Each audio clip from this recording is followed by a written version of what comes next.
भाषा शिक्षण में आप सबका हार्दिक स्वागत है। पूर्व पाठ में हमने कई विशिष्ट क्रियापदों के त्वा प्रत्ययांत रूपों का अभ्यास किया। इस पाठ के आरंभ में एक बार फिर हम उनका अभ्यास करेंगे। नमो नमः। संस्कृत भाषा शिक्षणे भवतां सर्वेषां हार्दं स्वागतम्। पूर्वतनपाठे भवन्तः त्वा प्रत्ययान्तस्य किञ्चित् रूपं ज्ञातवन्तः। इदानीं वयं तस्य किञ्चित् पुनरभ्यासं कुर्मः। अहम् एकं वाक्यं वदामि, अनन्तरं भवन्तः एकैकं वाक्यं वदन्तु। अहं जलं पीत्वा पाठं पठामि। भवन्तः एकैकं वाक्यं वदन्तु। भवान् वदतु एकम्। अहं कार्यं कृत्वा बहिः गच्छामि। समीचीनम्। अहं निद्रां कृत्वा उत्तिष्ठामि। अहं शालां गत्वा आगच्छामि। भवान् वदतु। अहं पाठं पठित्वा क्रीडामि। समीचीनम्। अहम् इदानीं वाक्यद्वयं वदामि, तयोः मेलनं कृत्वा भवन्तः एकं वाक्यं वदन्तु। छात्रः पाठं पठति, टिप्पणीं लिखति।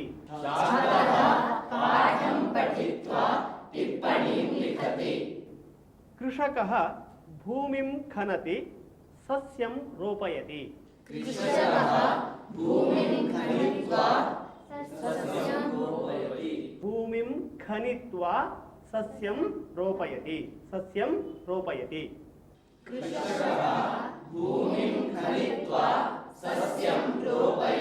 उत्तमम्।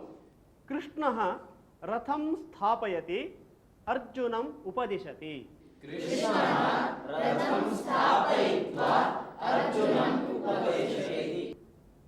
आरक्षकः धावति, चोरं गृह्णाति।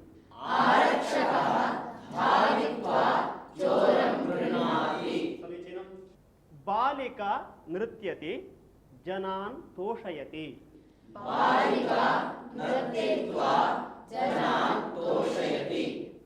जननी स्नानं करोति, पाकं करोति।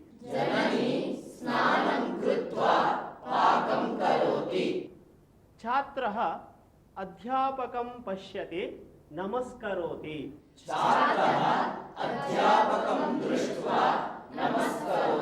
युवकः चित्रालयं गच्छति, चित्रं पश्यति।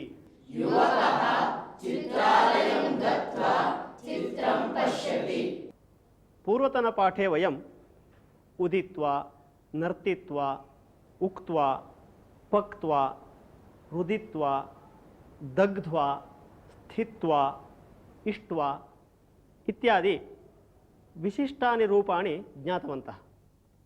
इदानीं तेषाम् उपयोगं कृत्वा वाक्यानि वदन्तु। कः वदति? आरम्भे वदतु। नृत्याध्यापिका स्वयं नर्तित्वा छात्रान् पाठयति। उत्तमम्। शिक्षकः कथाम् उदित्वा बालान् सन्तोषयति। पुनः वदतु। शिक्षकः कथाम् उदित्वा बालान् तोषयति। समीचीनम्। अहं श्लोकम् उक्त्वा सर्वान् तोषयामि। समीचीनम्। पाचकः तण्डुलं पक्त्वा अन्नं करोति। समीचीनम्। अहं रुदित्वा निद्रामि। समीचीनम्।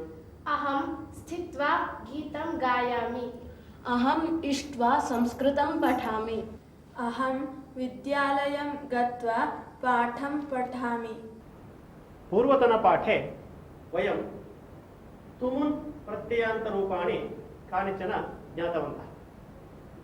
इदानीं तस्य पुनरभ्यासं कुर्मः।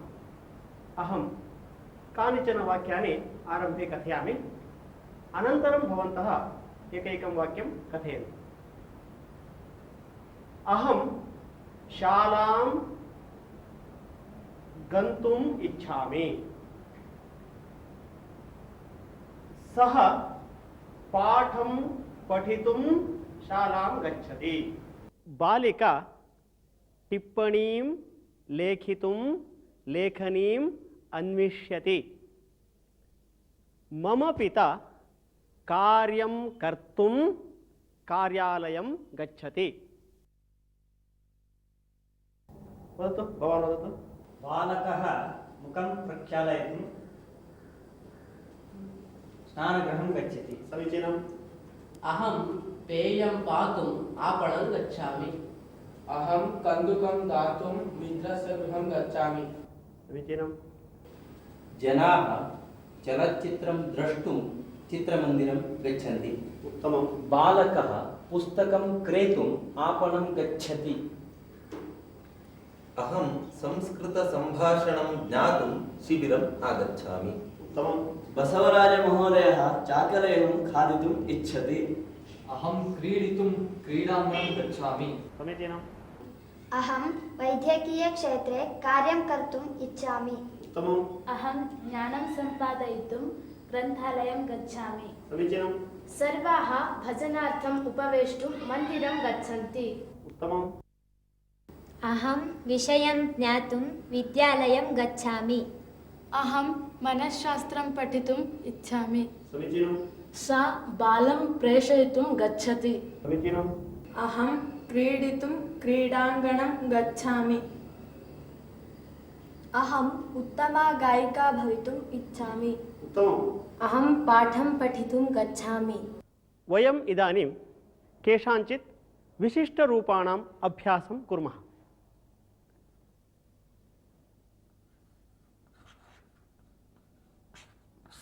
नमति, नन्तुम्।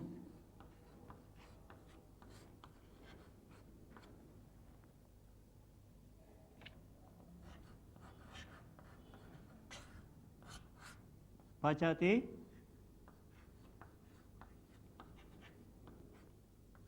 पक्तुम्। अहं वाक्यं वदामि। भक्तः देवं नमति, देवालयं गच्छति। भक्तः देवं नन्तुं देवालयं गच्छति। माता पाकं पचति, पाकशालां गच्छति। माता पाकं पक्तुं पाकशालां गच्छति। इदानीं भवन्तः एतयोः उपयोगं कृत्वा वाक्यानि वदन्तु। वदन्तु। अहं विश्वनाथं नन्तुं काशीनगरं गच्छामि। मम अग्रजः पाकं पक्तुं सम्यक् जानाति। समीचीनम्। शिष्यः गुरुं नन्तुं गुरुकुलं गच्छति। भरतः रामं नन्तुं वनं गतवान्। समीचीनं। बहु उत्तमम्। अग्रजः पायसं पक्तुं पाकशालां गच्छति। अहं नारायणं नन्तुं वैकुण्ठं गच्छामि। अहं मातरं नन्तुं गृहं गच्छामि। अहम् अन्नं पक्तुं पाकशालां गच्छामि।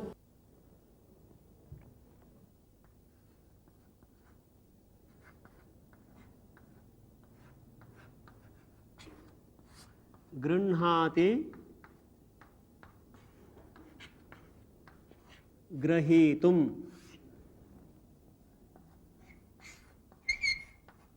चिनोति,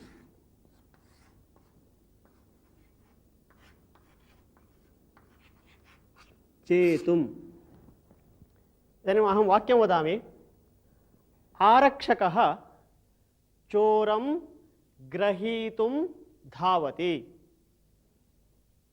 बालकः फलानि चेतुम् आरामं गच्छति। इदानीम् एतयोः उपयोगं कृत्वा भवन्तः वाक्यानि वदन्तु। तेण्डुल्करः कन्दुकं ग्रहीतुं बहु प्रयत्नं कृतवान्। समीचीनं। राधा लोकयानं ग्रहीतुं धावति। अहं चन्द्रं ग्रहीतुं न शक्नोमि। अहं पुष्पं चेतुम् अभिलषामि। समीचीनम्। अहं फलानि चेतुम् आपणं गच्छामि। शिशुः धावति, माता ग्रहीतुं प्रयत्नं करोति। राहुः चन्द्रं ग्रहीतुं वाञ्छति। अहम् उत्तमपुस्तकानि चेतुं नगरकेन्द्रग्रन्थालयं गच्छामि। समीचीनं, बहु उत्तमम्।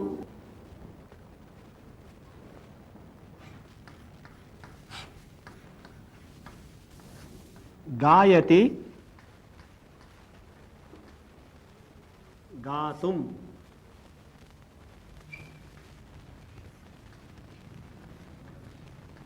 छिनत्ति,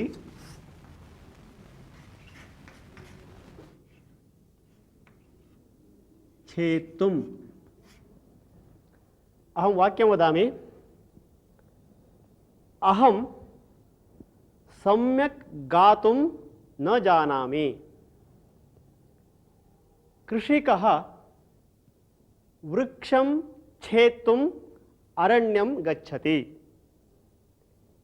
एतयोः उपयोगं कृत्वा इदानीं भवन्तः वाक्यानि वदन्तु। मुकुन्दः सस्यं छेत्तुं गच्छति। समीचीनम्। अहं वनस्य वृक्षं छेत्तुं न इच्छामि। अनन्तरं शिल्पा सम्यक् गातुं जानाति। उच्चैः वद। शिल्पा सम्यक् गातुं जानाति। समीचीनं। नन्दिता सुन्दरं गीतं गातुं वाञ्छति। उत्तमम्। गर्दभः सर्वदा गातुमिच्छति। अनन्तरं गायिका गीतं गातुं सङ्गीतसभां गच्छति। संगीतसभां गच्छति। समीचीनं। वज्रेण वज्रं छेत्तुं शक्यते। वज्रेण वज्रं छेत्तुं शक्यते। उत्तमं। मम मित्रं सम्यक् गातुं शक्नोति। समीचीनम्। अहम् आम्रवृक्षं छेत्तुं न इच्छामि। समीचीनं, बहु उत्तमम्। इदानीम् अहं कानिचन क्रियापदानि वदामि। तेषां तुमुन्नन्तरूपाणि भवन्तः वदन्तु। क्रीणाति, जपति, तुष्यति, कुप्यति, कोपितुं, जिघ्रति, नयति, कर्षति, कर्षति, क्रष्टुं, स्वपिति, बध्नाति, निन्दति, उत्तिष्ठति, रोदिति, क्रन्दति। बहु समीचीनम्। इदानीं भवन्तः यस्य कस्यापि उपयोगं कृत्वा वाक्यानि वदन्तु। अहं प्रातः 5 वादने उत्थातुं प्रयत्नं करोमि। समीचीनं। राघवेन्द्रः पुराणपुण्यकथां श्रोतुम् इच्छति। समीचीनम्। अहं वस्तूनि क्रेतुम् आपणं गच्छामि। अहं पाकस्य गन्धं घ्रातुं सम्यक् शक्नोमि। अहं वस्तूनि क्रेतुम् आपणं गच्छामि। अहं पाकस्य गन्धं घ्रातुं सम्यक् शक्नोमि। चोरः चोरयितुं रात्रौ सञ्चरति। सन्यासिनः जपितुं हिमालयं गच्छन्ति। शिशुः उच्चैः क्रन्दितुं शक्नोति। पुनः वदतु। शिशुः उच्चैः क्रन्दितुं शक्नोति। कृषिकः भूमिं क्रष्टुं फलं स्वीकरोति। अहम् अल्पेन आहारेण तोष्टुं न शक्नोमि। अहं पुस्तकं नेतुं विस्मृतवान्। उत्तमं, बहु समीचीनम्। अहं विना कारणेन हसितुं न इच्छामि। अहं प्रातः 5 वादने उत्थातुं प्रयत्नं करोमि। बालिकाः 8 वादने स्वपितुं न इच्छन्ति। समीचीनं। नारायणः रोदितुं न इच्छति। उत्तमम्। सा अग्रजस्य हस्ते रक्षां बन्धुं गच्छति। राधा हसितुम् अभिलषति। उत्तमम्। अहम् अन्यान् निन्दितुं न इच्छामि। अहं जलं नेतुं मातुः साहाय्यं कृतवती। अहं क्रीडितुं बहु इच्छामि। गन्तुं पठितुम, कर्तुम आदि तुमुन प्रत्ययांत रूप हैं। इनके बारे में पूर्व पाठ में ही हमने जानकारी प्राप्त किया है। कई धातुओं का तुमुन प्रत्ययांत रूपों में थोड़ा परिवर्तन होता है, जैसे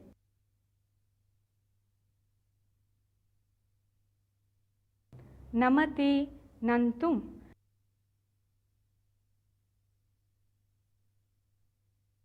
गृह्णाति, ग्रहीतुम,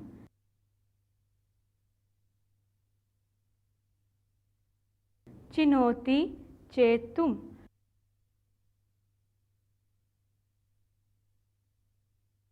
जिघ्रति, घ्रातुम। इस तरह के विशिष्ट रूपों का प्रयोग करते समय हमें सावधानी बरतनी चाहिए। जैसे भक्तः देवं नन्तुं देवालयं गच्छति। अहं विश्वनाथं नन्तुं काशीनगरं गच्छामि। आरक्षकः चोरं ग्रहीतुं धावति। तेण्डुल्करः कन्दुकं ग्रहीतुं बहु प्रयत्नं कृतवान्। राधा लोकयानं ग्रहीतुं धावति।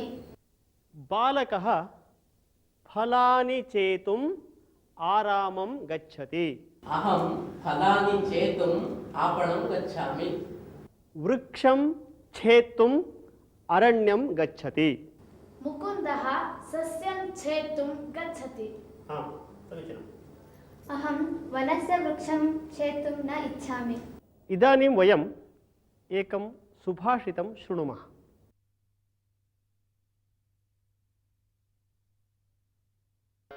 प्रथमवयसि पीतं तोयमल्पं स्मरन्तः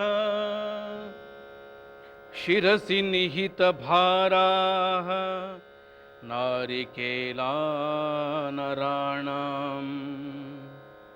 उदकममृतकल्पं दद्युराजीवितान्तम् न हि कृतमुपकारं साधवो विस्मरन्ति। न हि कृतमुपकारं साधवो विस्मरन्ति। प्रथमवयसि पीतं तोयमल्पं स्मरन्तः शिरसि निहितभाराः नारिकेलाः नराणाम्। प्रथमवयसि पीतं तोयमल्पं स्मरन्तः शिरसि निहितभाराः नारिकेलाः नराणाम् उदकममृतकल्पं दद्युराजीवितान्तम् उदकम् अमृतकल्पं दद्युः आजीवितान्तम्। न हि कृतमुपकारं साधवो विस्मरन्ति। न हि कृतमुपकारं साधवो विस्मरन्ति। न हि कृतमुपकारं साधवो विस्मरन्ति। सुभाषितस्य अर्थः एवमस्ति।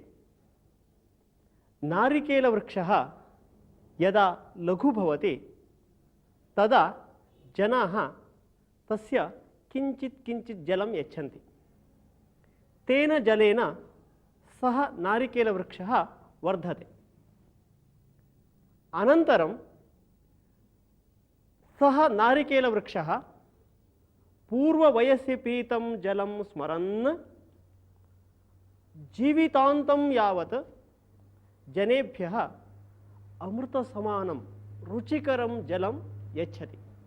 तथैव सज्जनाः अन्यैः कृतम् उपकारं स्मरन्तः तेषां प्रत्युपकारं कुर्वन्ति, परन्तु दुर्जनाः अन्यैः कृतम् उपकारं शीघ्रमेव विस्मरन्ति।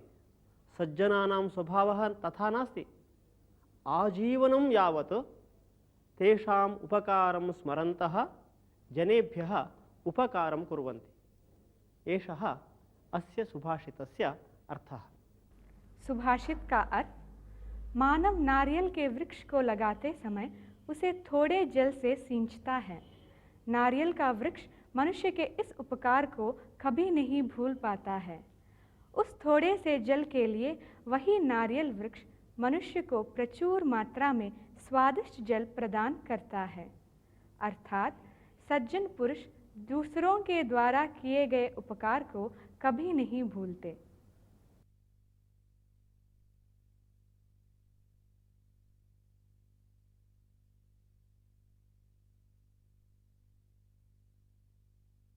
अहम् इदानीम् एकां कथां कथयामि।